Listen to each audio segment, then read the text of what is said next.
Cake কাটি আয়। এই তো এইবারে ভোগ কাটটা। উফ, পাগল হয়ে যাব আমি। এই দিদি, বিরক্ত করো না। আরে সরো না। এই বিন্তি কি করছিস? লাঠিটা ঠিক করে ধর না। এ কি, বিন্তি কোথায় গেল? নিচে চলে গেছে। লাটাই নামিয়ে রেখে পালিয়ে গেল। কাওয়ার্ড।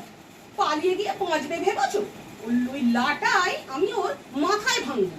সন্ধ্যেবেলা ভেঙো, আরো চলে গেলে। তার আগে এখনই লাটাইটা ধরো না। মানে আমি লাটাই ধরবো? আমি? ধরো না, ধরো না, একটু ধরো, পায়ে পড়ি।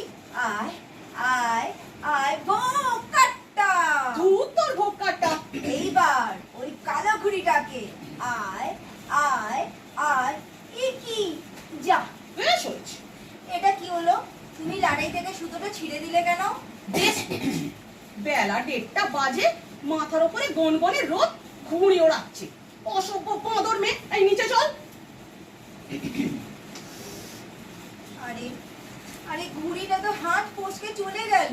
আপদ গেল, এবার তুমি নিচে চলো। লাটাইটা দাও। দেবো না, নিচে চল। যাবো না। তুমি কেন আমার ঘুড়ি? যাবি না তো? না। বেশ, ঠিক আছে। এই লাটাই আর যতগুলো সব ঘুড়ি আছে আমি সব গ্যাসে জ্বালাবো। তুমি থাকো ছাদে একা একাই রোদ্দুরের মধ্যে। মা, ও মা, মা এমন করো না মা। আমার যে কথা সেই কাজ, ব্যাস। মা ভালো হবে না বলে দিচ্ছি মা। এই দেখো, তখন থেকে বালিশে মুখ গুজে পড়ে আছে। আরে মুখটা তোল। না। আচ্ছা বল, মুখটা না তুললে আমি তোর সঙ্গে কথা বলবো কি করে? মাথার চুলের সঙ্গে কি মানুষ কথা বলতে পারে? কথা বলার দরকার নেই।